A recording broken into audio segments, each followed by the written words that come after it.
Are y'all ready for a little bit of stand-up comedy? You ready to get silly, bitches? Then please make some noise for me.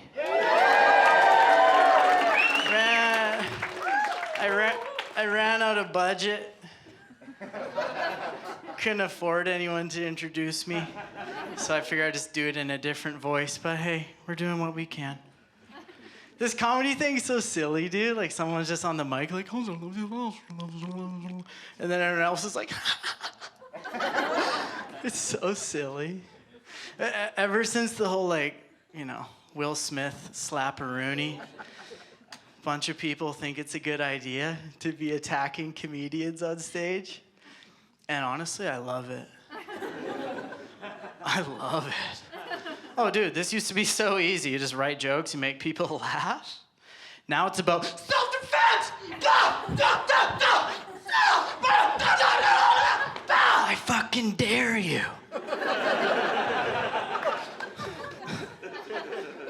I dare you. Come on up, kick you in the fucking chest. Come right here, I'll rip your throat out. I got no patience for this shit, dude. Actually, you took my breath away a little. Don't come up here, don't fight me. Not much of a fighter. More of a dancer. Y'all know. I'm a little messed up in my head, though, for real. But hey, make some noise if you're messed up in your head. Solidarity. I don't know what your excuse is. I was raised in Brooks, Alberta.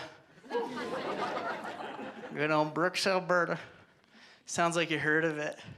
Let's do a little Brooks trivia. Brooks, Alberta is famous for smelling like... shit. Shit, didn't miss a beat. Shit's the answer. Shit for 500, please. My hometown's famous for smelling like poo-poo.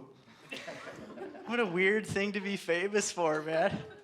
At least Edmonton, they got that big mall. Calgary's got the Stampede. Drumheller's got all those fake dinosaurs. Tabor has a nice abundance of corn. Lethbridge has a nice abundance of meth heads. And hey, meth heads aren't the greatest thing for your community, but at least they're kind of punk rock, right? You ever seen a meth head really in his element? Just like it's pretty punk rock. Brooks doesn't even have punk rock meth heads. Just stinks like poo-poo. Because they had the big slaughterhouse, right? I looked into it. The slaughterhouse in Brooks slaughters around 1 million cows a year. 1 million. So, like, while you grew up breathing oxygen, I was breathing cow genocide.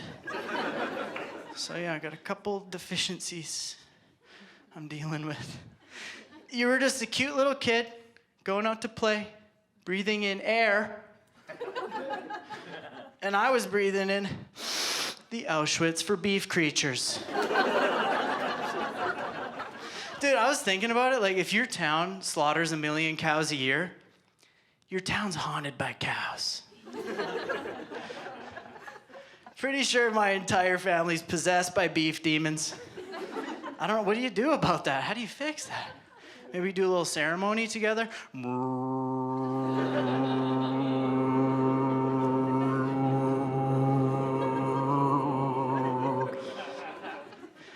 How do I know if it worked? Just phone my family, like, hey, you still fucked up? Pretty low COVID vaccination rate in Brooks, Alberta. And look, I don't judge. I don't care. You get the jab, you don't get the jab. I don't give a shit. Okay, dude, I got that Pfizer juice. Only side effects I had, a little bit of fever, a little bit of feeling like a slut. Nothing out of the ordinary, right? But if you don't want the jab, I get it. Needles are scary. But like the COVID vaccination rate in Brooks is pretty low. And people think it's because there's a bunch of anti-vax, redneck, conspiracy heads living there, right? That's not it. The people in Brooks just want to lose their sense of smell.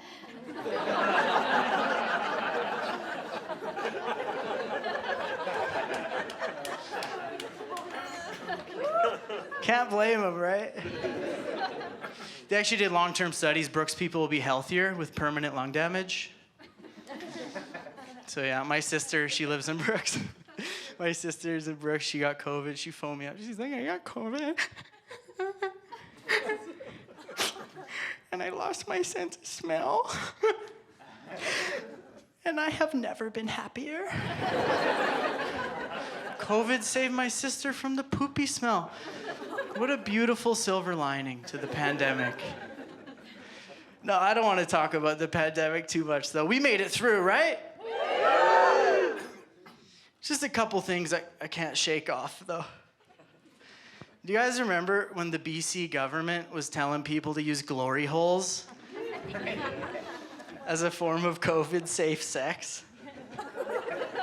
Make some noise if you remember that. Some of you didn't hear. Sounds like a conspiracy, right? No, it actually happened. The BC government was like, We suggest people start using glory holes as a way to stay safe during COVID. that was the exact moment I knew we were fucked. And then everyone started getting all mad at the conspiracy theory people for not trusting the government. I was like, dude, I don't blame them. I don't usually trust the people who tell me to put my pee-pee in the glory hole. Ever since that guy at the gas station screwed me over. Was it you? Oh my. Can't tell by the face, but pull out your hog and we'll see. It's crazy though, man, because then the government was like, If you have a runny nose or you have a sore throat, you're not allowed to go anywhere. yeah, but what if I got a sore throat from all the glory holing we've been doing? You know? You told me to do that. I'm just doing what you told me. I haven't went anywhere. I promise you, the pain in my throat is not from COVID. My neighbor has got a piece on him, all right? This is the sore throat of an activist. Yeah, dude, I got evicted. I got evicted from my apartment for drilling a hole through my wall into my neighbor's living room. I was just trying to be a good citizen, right? I was like, hey, neighbor, staying home and saving lives over there? What are you waiting for? Throw that dick on through. Let's save some lives. We weren't just blowing each other. I'd feed him little bits of sourdough I learned to make, too. I'm a good neighbor. It was wild, though, man. Like, so one afternoon, I'm going to town on the glory hole, right? Like, for public health, right? Just. And then, like, my wife comes home, and she's like, hey, like, free love and all, but it's a little gayer than I expected out of you. It's like, what are you talking about? This isn't gay. It's for the healthcare system. She's gonna stand there? Quit being so selfish. Hop on this thing. But some people are so selfish. Don't care about our communities. Don't care about hospitals filling up. Not even willing to deep throat a glory hole. Brutal. No, it was tough though, man. Like, I'm a support worker. I work with people who have disabilities, a little higher risk community, right? So my field was super duper careful throughout the pandemic. We were like first in line to get the jab. I'm pro-vaccine. I think vaccines are a great invention. I think we should use them. But like some people in my field didn't want to get the jab.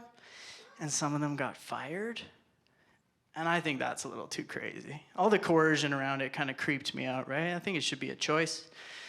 So just to make the people at my work feel kind of weird for all the pressure they were putting on around the vax, after my first dose, I just threw a bit of the Bell's palsy face on. Just to fuck with them a bit, right? So I showed up to work, I was like, got my first dose. Feeling pretty good. Herd immunity. And then I just stuck with it for 3 months. Just to really let them see what coercion can do to a man. And then on my second dose, that's when I kicked in the myocarditis, right? So I showed up to work, I was like, got my second dose. Heart's feeling a bit bigger than usual. But hey, caregivers are supposed to have big hearts, right? Oh man, everyone went crazy. We all went crazy in our own way, right? Everyone has their own version of paranoia they're dealing with. There's that one group of people, they're like, I can't even go to a restaurant. I have to order skip the dishes. This is just like Nazi Germany. And if you're complying with the rules, you're gonna end up on the wrong side of history. Whenever anybody said that, just locked him in my attic. Just gave him the old Anne Frank. They're like, dude, let us out. What are you doing? It's like, I'm hiding you from Nazis. Shut the fuck up. They're gonna find you. Look, here's a glory hole. Let's make the most of this. But then just to fuck with them, I'd come around to my own apartment, do a little Nazi inspection. Be like, hello, we are looking for the anti-vaxxers, knock knock. Any anti-vaxxers hiding in here? We will find them. But I never let those Nazis find the anti-vaxxers in my attic. Then I forgot they were up there. So a bunch of anti-vaxxers died in my attic. So it feels really good to be on the right side of history, you know? Just kidding, that's mean. Let's lighten the mood a bit. Less Nazis, less dead people in my attic. This is gonna be fun, so on the count of 3, we're just gonna make our best orgasm sound. Ready? You can do it. I believe in you. Ready? 1, 2, 3. Whoa. Way better than I expected on the first go around. That was just a warm up though. I know you can do better. One more time. Okay, fake orgasm ready. 1, 2, 3. Oh, sorry. I did it. That's the power I have. Lamar actually jizzed in his pants. He's like, I'm committing. Y'all know how Lamar does. I don't do anything half-assed. And if he asks me to come, I'm coming. I have to clean up on Lamar's seat after the show. Don't worry, I have jizz cleaner specifically for jizz. Oh, man. My wife, professional voice actor, her fake orgasms sound so real. That's why I married her. A little confidence booster, right? Just kidding, I'm pretty sure they're real. My wife did get the IUD, though. Make some noise for the IUD. If you don't know what the IUD is, I will educate you with my IUD TED Talk coming up right now. So IUD, little birth control device, lives in my wife's body. Releases little hormones, keeps the babies away. For now. I'm down to be a daddy one day. I just want to be happy for a little bit longer. My wife and I have a fun life, man. Our life is like a fun nightclub. Is that her? Like, yeah. You know what it is.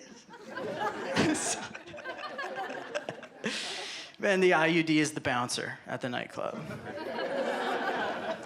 And he's just like, hey, look, like, so I missed the baby, but you're not on the fucking list.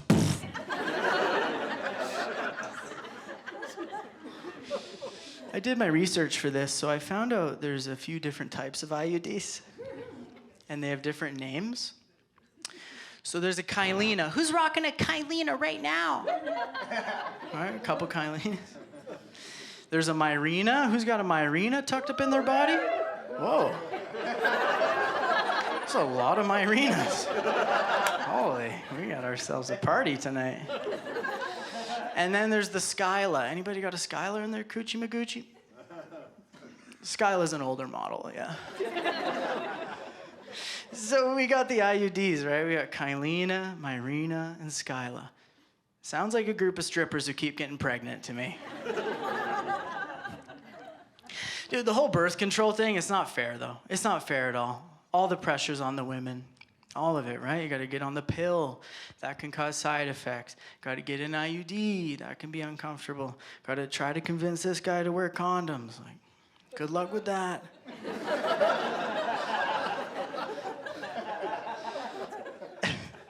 And then, like, maybe you get pregnant, right? Maybe you don't want the baby, though. Now you gotta go find a doctor. Nuke the baby. Maybe you can't find a doctor. Gotta go to a heavy metal concert, you know. It's like, let the mosh pit take care of it, right? Whatever you do, I believe it's your choice. Cheering for mosh pit abortions. Oh, yeah, yeah. I'm gonna kill my baby at Slayer. Yeah, you're right, yeah. Maybe you're one of these crazy people. You're gonna keep the baby. Now you gotta grow a human in your body for 9 months, squeeze it out of your tiny little hole. Meanwhile, us dudes are just over here making a mess that feels good. Just, there's my contribution. Now go make humanity. It's not fair, man. So I'm trying to check my male privilege, right? Trying to be a gentleman. So I pitched in, paid for half the IUD. I'm no hero. So technically it's our IUD. I found out it'll last for 5 years, so I told my lady I'm at least committed for about 5 years. Well, I love you so much, and I want to get my money's worth on this IUD I've invested in. So I did what any reasonable guy would do, got a lawyer involved.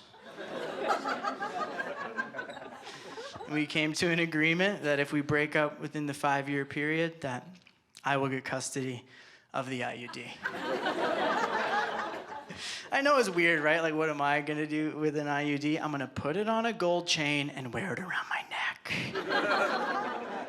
Like a gangster. You see these rappers out here? They're like, oh, look at my bling bling, look at my gold. Ooh, drip drip, ice baby. Dude, this is a used IUD hanging off of my neck. This was living inside a real life cervix.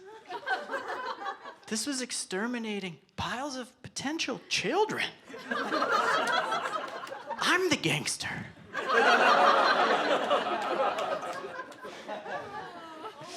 We're about halfway through the IUD TED Talk. Good on you for hanging in there. If you thought the first half was weird, I suggest buckling up. So, my wife's from Mexico. Her family's Mexican. They're very kind, very generous, very sweet people, but also a little bit spicy. Right? Latinas can get feisty. It's a thing. This actually happened. I'm not making this up. I made some shit up tonight. I'm not gonna lie, okay? This next thing, did not make it up. This is real life advice that my wife's sister was telling her. She's like, do you know what you need to do? You need to remove the IUD, but don't tell him. And then right when he's about to come, you just wrap your legs around, lock him up, and turn the white boy into a pappy.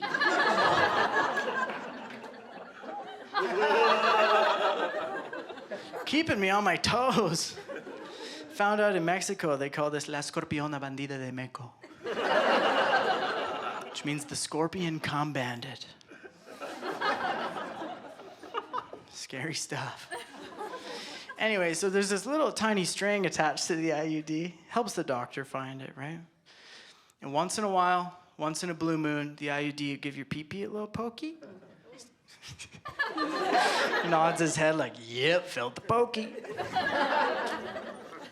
Some guys will complain about it, though. They're like, oh, the IUD string poking my wiener. Bunch of wimps. I love when the IUD poking my wee-wee, because it lets me know it's still in there. I got a kind of a crazy imagination, you could probably tell. I can't help it. Like, if I could help it, I would try to help it. I can't help it. But like, since my wife is Mexican, I imagine her IUD is like a little Mexican dude living in there. So whenever I feel the IUD poke, I just imagine it's him giving me a fist bump, like, hey, bro, nice dick.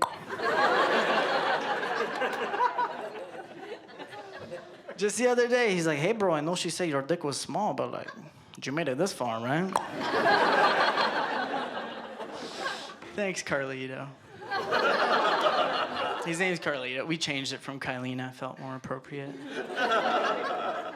Carlito's, he's a good guy, though. He's always complimenting my baby jalapeno, right? He's kind of my new life coach. So I started talking to him once in a while, right? Because he gets lonely in there. So the other night, I was going down on my lady, like a gentleman, just...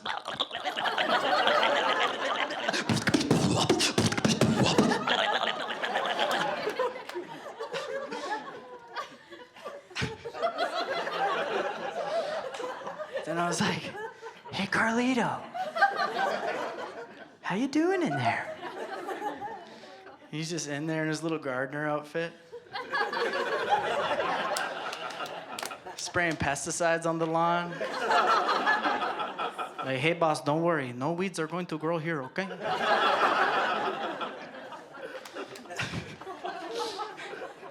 Anyway, what can we learn from this TED Talk? What can we take with us moving forward? One, I think, don't expect to learn too much at my shows. I think that's... And two, fellas, I think we got to start paying for the birth control, right? Got to start paying. Ladies, if you're on birth control, I say you start charging a premium for that baby-free pussy you rockin'. Maybe you charge them a monthly membership. Maybe you charge them on a per-load basis. Could get expensive, right? But that's the price of equality. Thank you. All right.